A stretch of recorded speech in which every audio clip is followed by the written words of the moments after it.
Welcome to Brahmam sir GK classes మా. అదేవిధంగా మన ఛానల్స్ కొత్తగా చూసే వారికి లైక్ చేయండి, షేర్ చేయండి మా.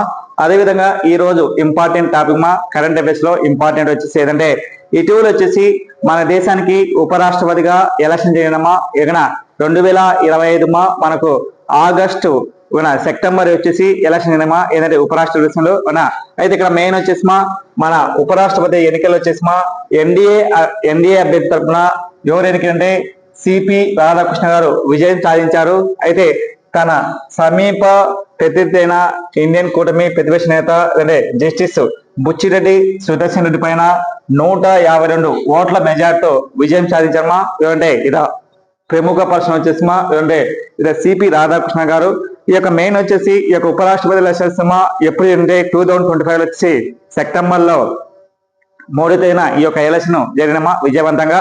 అయితే ఇక్కడ మెయిన్ వచ్చేసి ఈ యొక్క ఉపరాష్ట్రపతి ఎలక్షన్లమ్మా ఈ యొక్క ఉపరాష్ట్రపతి ఎలక్షన్ భారత రాజ్యాంగంలో ఉపరాష్ట్రపతి ఆర్టికల్ వచ్చేసిమా దేనికంటే ఆర్టికల్ 63 నుంచి ఆర్టికల్ 63 నుంచి 67 వరకు వచ్చేసిమా దేని అంటే ఉపరాష్ట్రపతి అనే పదాన్ని వచ్చేసిమా ఏ దేశం నుంచి గ్రహించంటే అమెరికా దేశం నుంచి గ్రహించారు. అయితే ఉపరాష్ట్రపతి ఏ భాగం ఉంటే 5వ భాగం వచ్చేసి ఉపరాష్ట్రపతి కేంద్ర ప్రభుత్వం యొక్క 5వ భాగం వచ్చేసి ఉపరాష్ట్రపతి అనే పదాన్ని వచ్చేసి ఉపరాష్ట్రపతి ఉంది మా. అయితే ఇక్కడ మెయిన్ వచ్చేసి ఈ యొక్క ఉపరాష్ట్రపతి యొక్క పదవి 5వ భాగంలో ఆర్టికల్ 63 నుంచి 67 వరకు ఉపరాష్ట్రపతి గురించి చదవమాట. అయితే భారతదేశంలో ఈ యొక్క ఎన్నికలు వచ్చేసి మన కేంద్ర ఎలక్షన్ కమిషన్ వచ్చేసి నిర్వహించిందన్నమాట. ఎవరి యొక్క అంటే రాజ్యసభ సెక్రటరీ జనరల్ చేత ఈ యొక్క ఎలక్షన్స్ నిర్వహించడం జరిగిందమ్మా. ఆయన బాధ్యత వహిస్తారన్నమాట. అయితే ఇక్కడ సిపి రాధాకృష్ణ వచ్చేసి ఎప్పుడు జన్మించారంటే 1957 వచ్చేసి అక్టోబర్ 20న తమిళనాడు రాష్ట్రంలో జన్మించాడు.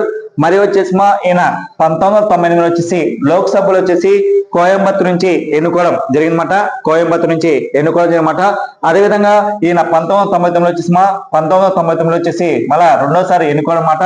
ఈయన 2004 నుంచి 2007 వరకు వచ్చేసి తమిళనాడుకు వచ్చేసి రాష్ట్ర అధ్యక్షుడుగా బీజేపీ పార్టీ నుంచి అధ్యక్షుడుగా పనిచేశాడు. అదేవిధంగా లాస్ట్ టైం వచ్చేసి ఈయన ఉపరాష్ట్రపతి కాకముందు ఈయన మెయిన్ వచ్చేసి ఉపరాష్ట్రపతి కాకముందు ఈయన మెయిన్ వచ్చేసి ఏంటంటే గవర్నర్ గా పనిచేశాడు. ఏ రాష్ట్రానికి మహారాష్ట్ర గవర్నర్ గా పనిచేసామాట. అదేవిధంగా ఇటీవల ఉపరాష్ట్రపతి ఎలక్షన్స్ లో ఈయన పెద్ద పైన ఎవరి మీద గెలిచింటే జస్టిస్ సుదర్శన్ రెడ్డి పైన 152 ఓట్లతో గెలిచడం జరిగిందన్నమాట. ఇవ్వండి ఉపరాష్ట్రపతి సిపి రాధాకృష్ణ. అయితే మన భారతదేశంలోనే మొట్టమొదటిసారిగా ఉపరాష్ట్రపతులు వచ్చేసి ఈయన ఎన్నో ఉపరాష్ట్రపతి అంటే వ్యక్తిపరంగా అయితే ఎన్నో పర్సెంట్ అంటే గుర్తు సార్. వ్యక్తిపరంగా అయితే 15వ వారు, నెంబర్ ప్రకారం అయితే 17వ వాడు. అయితే అంతకుముందు ఉపరాష్ట్రపతి జగదీప్ ధన్కర్ వచ్చేసి అతను ఆరోగ్యం బాగాలేకుంటే ఉపరాష్ట్రపతిగా రిజైన్ చేశారన్నమాట. ఆయన ప్లేస్ లో వచ్చేసి కొత్తగా అపాయింట్మెంట్ చేశారన్నమాట ఇతన్ని. అయితే ఈ ఉపరాష్ట్రపతి ఎన్నికలు వచ్చేసి ఉపరాష్ట్రపతి ఎలక్షన్స్ ఈయన 152 ఓట్లతో మెజార్టీతో ఘనంగా ఇచ్చాడు. అదేవిధంగా భారతదేశంలోనే ఈయన ఉపరాష్ట్రపతి సౌత్ రాష్ట్రం నుంచి 3వ ఉపరాష్ట్రపతిగా ఎన్నుకోవడం జరిగింది సార్. 3వ ఉపరాష్ట్రపతి. అయితే భారతదేశంలోనే సౌత్ రాష్ట్రం నుంచి అంటే మన దక్షిణ రాష్ట్రం నుంచి ఫస్ట్ వచ్చేసి సర్వేపల్లి రాధాకృష్ణ గారు. అదేవిధంగా సెకండ్ పర్సన్ అంటే వెంకయ్య నాయుడు గారు ఏపీ నుంచి.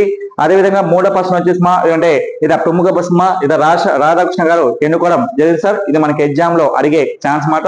అయితే ఈ యొక్క మొత్తం ఉపరాష్ట్రపతి ఎన్నికలు వచ్చేసి మన లోక్సభ సభ్యులు అంటే మనకు ఈ యొక్క ఉపరాష్ట్రపతి ఎలక్టోరల్ కాలేజ్ ద్వారా ఒక సాధారణ పద్ధతిలో ఎలక్షన్స్ జరుగుతాయన్నమాట. ఈ యొక్క ఎలక్టోరల్ కాలేజ్ ద్వారా ఆర్టికల్ వచ్చేసి ఏంటంటే ఆర్టికల్ మనకు 66 ఆర్టికల్ ప్రకారం వచ్చేసి మన ఉపరాష్ట్రపతి ఎన్నికలు జరుగుతాయన్నమాట. అయితే ఇక్కడ ఎలక్టోరల్ కాలేజీ ఓటర్ ద్వారా ఎన్నుకుంటారన్నమాట. అయితే ఇక్కడ లోక్సభ సభ్యులు ప్లస్ రాజ్యసభ సభ్యులు బాగా సార్. లోక్సభ మరియు రాజ్యసభ సభ్యులు వచ్చేసి ఎంతమంది అంటే 543, రాజ్యసభ సభ్యులు వచ్చేసిందంటే 245 మొత్తం వచ్చేసి 788 మంది దీంతో ఎంపీలు ఉంటారు, మెంబర్ ఆఫ్ పార్లమెంట్ సభ్యులు. అంటే లోక్సభ అంటే ఉపరాష్ట్రపతిని వచ్చేసి ఎట్లా ఎన్నుకుంటారంటే లోక్సభ సభ్యులు ప్లస్ రాజ్యసభ సభ్యులు 543 ప్లస్ 245 788 మంది వచ్చి ఎలక్టోరల్ కాలేజ్ ద్వారా ఎన్నుకోవడం జరుగుతుందన్నమాట.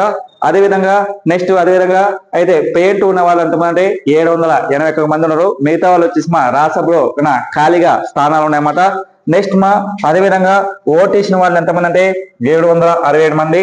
చెల్లని ఓట్లు వచ్చేసి చెల్లిన ఓట్లు ఏంటంటే 752. చల్లని ఓట్లు వచ్చేసిందంటే 15 మంది. నెక్స్ట్ విజయానికి కావాల్సిన ఓట్లు వచ్చేసిందంటే 377 మంది. కానీ సిపి రాధాకృష్ణ గారికి ఎన్ని వచ్చినాయంటే 452 ఓట్లు వచ్చినాయి. నెక్స్ట్ జస్టిస్ బి సుదర్శన్ రెడ్డికి ఏంటంటే 300 వచ్చినాయి. అయితే మధ్య తేడా వచ్చేసి ఎంత అంటే 152 ఓట్లతో ఈయన సిపి రాధాకృష్ణ విజయం సాధించారన్నమాట. సిపి రాధాకృష్ణ 152 ఓట్లతో ఇతని మీద గెలిచడం జరిగింది సార్. సిపి రాధాకృష్ణ మనకి ఎగ్జామ్ లో అడిగే ఛాన్స్ అంటే డీటెయిల్స్ అన్ని ఖచ్చితంగా మనం రాసుకోవాలమా. ఎన్ని ఓట్లు పోలినాయి, అతని మీద ఎవరు ఎన్ని ఓట్లతో గెలిచారు, ఎన్ని ఓట్లు వేసినాయి అన్ని మనం గుర్తుపెట్టారు సార్. అయితే భారతదేశంలో ఒక ఉపరాష్ట్రపతి అనేది ఒక సాధారణ పదవితో ఎన్నుకుంటారన్నమాట. అయితే ఉపరాష్ట్రపతి అనే పదవి వచ్చేసి రాజ్యాంగంలో వచ్చేసి రాజ్యాంగంలో 5వ భాగంలో ఉపరాష్ట్రపతి వచ్చేసి ఆర్టికల్ 63 నుంచి ఆర్టికల్ 67 వరకు ఉపరాష్ట్రపతి. భారతదేశానికి ఒక ఉపరాష్ట్రపతి ఉండాలని గుర్తుపెట్టుకున్నామా. అదేవిధంగా ఉపరాష్ట్రపతి యొక్క అర్హత వచ్చేసి అతనికి 30 years ఉండాలి, 35 సంవత్సరాలు దాటి ఉండాలి. అదేవిధంగా ఎటువంటి రాజకీయ పద్ధతిలో ఉండకూడదు.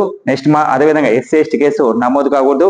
అదేవిధంగా ఒక ఉపరాష్ట్రపతి పనిచేయాలంటే మినిమం ఓట్లు వచ్చేసి ఎంత మెయిన్ వచ్చేసి ఒక ఉపరాష్ట్రపతి ఎన్నుకోవాలంటే కొత్త ఉపరాష్ట్రపతి ఎన్నుకుంటే రాజ్యసభ నుంచి కానీ లోక్సభ నుంచి కానీ ఖచ్చితంగా వచ్చేసి 50 మంది సభ్యులు సైన్ చేసి మరి 20 మంది వచ్చేసి బలపరచాలన్నమాట ఉపరాష్ట్రపతి పోయేసి వ్యక్తికి ఖచ్చితంగా. అదేవిధంగా ఈయన జీతభత్యాలు వచ్చేసి ఎవరు నిర్ణయిస్తే అంటే పార్లమెంట్ నిర్ణయిస్తే పర్ మంత్ వచ్చేసి 4 lakhs ఈయన ఉపరాష్ట్రపతిగా ఉండేందుకు గానీ సాలరీ అనమాట. కేవలం వచ్చేసి ఈయన ఉపరాష్ట్రపతి వచ్చి రాజ్యసభ చైర్మన్ ఉన్నందుకు మాత్రమే జీతభత్యాలు అందిస్తారన్నమాట. ఒక ఉపరాష్ట్రపతి వచ్చేసి రాజ్యసభ చైర్మన్ ఉన్నందుకు మాత్రమే జీతభత్యాలు వహిస్తారన్నమాట. ఉపరాష్ట్రపతికి రాజీనామాను రాష్ట్రపతికి ఇస్తారు. అదేవిధంగా ప్రమాణ స్వీకారం కూడా ఎవరు చేస్తుంటే రాష్ట్రపతి ప్రమాణ స్వీకారం చేస్తారన్నమాట. లేదా రిజైనింగ్ కూడా ఎవరికి ఇస్తుంటే ఉపరాష్ట్రపతికి అందించడం జరుగుతుంట. ఉపరాష్ట్రపతి రిజైన్ రాష్ట్రపతికి అందించడం జరుగుతుంది సార్. ఇవన్నీ మనకు తెలుసుమా. అయితే భారతదేశానికి మొట్టమొదటి ఉపరాష్ట్రపతి వచ్చేసి సర్వేపల్లి రాధాకృష్ణ గారు. అదేవిధంగా నెక్స్ట్ వచ్చేసి జాక్ రూషన్ పనిచేశాడు. అదేవిధంగా నెక్స్ట్ 2 సార్లు ఉపరాష్ట్రపతి పనిచేసిన అంటే హమీద్ అన్సారీ, సర్వేపల్లి రాధాకృష్ణ. అయితే ఆంధ్రప్రదేశ్ నుంచి అయితే ఎవరంటే వెంకయ్య నాయుడు తెలుగువాడు. సౌత్ రాష్ట్రం నుంచి ఎక్కువ మంది ఉపరాష్ట్రపతిగా పనిచేయడం జరిగింది సార్. 10 ఏళ్లుగా మరణించిన ఉపరాష్ట్రపతి వచ్చేసి ఎవరంటే కృష్ణకాంత్. ట్రైన్డ్ ఉపరాష్ట్రపతి వచ్చేసి ఎవరంటే ప్రముఖ పర్సన్ వచ్చేసి సిపి రాధాకృష్ణ గారు ఎన్నుకోవడం జరిగిందన్నమాట. ఉపరాష్ట్రపతికి అధికారాలు వచ్చేసి ఈయన ఏంటంటే రాజ్యసభ చైర్మన్ గా ఉంటారు. అదేవిధంగా భారతదేశంలోని పద్మభూషణ్, పద్మశ్రీ, నెక్స్ట్ ప్రముఖ అవార్డు అని భారత అవార్డు, అదేవిధంగా నెక్స్ట్ కేంద్రంలోని యూనివర్సిటీ ఛాన్సలర్ గా పనిస్తాడు. ప్లస్ ఇండియాలోని పద్మభూషణ్, పద్మభూషణ్, భారత అవార్డు ఈయనకు చైర్మన్ కూడా బాధ్యత వహిస్తారు. అదేవిధంగా రాజ్యసభలోని మెయిన్ బిల్లులు కూడా ఆమోదించడం ఈయన సంతకం చేయడం జరుగుతుందమ్మా. అదేవిధంగా సమావేశాలు సక్రమంగా అమలు చేస్తున్నాయా కాదని ఈయన చేతిలో ఉంటుంది సార్. అవన్నీ మన ఎగ్జామ్ లో అడిగే ఛాన్స్ మాట. అదేవిధంగా మనకి ఇంపార్టెంట్ ఫిబ్రవరి 7 నుంచి ఫిబ్రవరి 7 2026 నుంచి మార్చ్ 8 వరకు వచ్చేసి అంటే T20 వరల్డ్ కప్. ఇది T20 వరల్డ్ కప్ క్రికెట్ వచ్చేసి మెన్స్ మ్యాచ్. ఇది men's match T20 world cup men's match. 10వ మ్యాచ్ ఏ దేశంలో జరుగుతుంటే భారత్ శ్రీలంక ఈ యొక్క మ్యాచ్ జరుగుతుందా. ఇది T20 వరల్డ్ కప్. ఇది 2026 మెన్స్ మ్యాచ్ ఏ దేశం అంటే శ్రీలంక అండ్ భారతదేశంలో జరుగుతుందా T20 వరల్డ్ కప్. అయితే ఇక T20 వరల్డ్ కప్ మెయిన్ వచ్చేసి ఇది ఆర్గనైజ్డ్ బై ఎవరంటే ఐసీసీ అంటే ఇంటర్నేషనల్ క్రికెట్ కౌన్సిల్. ఐసీసీ అంటే ఇంటర్నేషనల్ క్రికెట్ కౌన్సిల్. అదేవిధంగా ఐసీసీ హెడ్ క్వార్టర్ వచ్చేసి ఎక్కడంటే దుబాయ్లో ఉంది సార్. దుబాయ్లో ఐసీసీ చైర్మన్ వచ్చేసి ఎవరంటే జైషా. ఐసీసీ చైర్మన్ వచ్చేసి ఎవరంటే జైషా ఉన్నాడు. ఈయన ఎన్నో పర్సన్ అంటే 4th పర్సన్ గా ఎన్నుకోవాలన్నమాట. ఐసీసీ చైర్మన్ గా ఎన్నో పర్సన్ అంటే 4th పర్సన్. అదేవిధంగా ఇక్కడ T20 వరల్డ్ కప్ ఎస్టాబ్లిష్ 2003లో స్టార్ట్ చేసినప్పుడు అంటే 2007లో స్టార్ట్ చేశారు. 2003లో స్టార్ట్ చేసిందంటే 2007లో స్టార్ట్ చేసామా T20 వరల్డ్ కప్. ఈ T20 వరల్డ్ కప్ లో ఇది టోటల్ నెంబర్ ఆఫ్ టీమ్స్ మొత్తం వచ్చేసి 2024లో 2024లో మొత్తం జట్లు వచ్చేసి ఎన్ని జట్లు అంటే 20 జట్లు పాల్గొంటాయమ్మా. ఇది టోటల్ నెంబర్ ఆఫ్ టీమ్స్ 20 జట్లు పాల్గొంటాయి. ఏదంటే T20 వరల్డ్ కప్ లో. ఇది T20 వరల్డ్ కప్ ఇది ఆర్గనైజేషన్ బై అంటే ఐసీసీ అంటే international cricket council. ICC head quarter వచ్చేసి ఎక్కడంటే దుబాయ్లో ఉంది. ఐసీసీ చైర్మన్ వచ్చేసి ఎవరంటే జైషా. అమిత్ షా కుమారమ్మ వచ్చేసి జైషా గారు వాళ్ళ కుమారమ్మ. ఈయన అతి చిన్న వయసులోనే ఎన్నికైన కేవలం 46 సంవత్సరంలోనే ఐసీసీ చైర్మన్ ఎన్నికైన మొట్టమొదటి కేవలం 36 సంవత్సరంలోనే.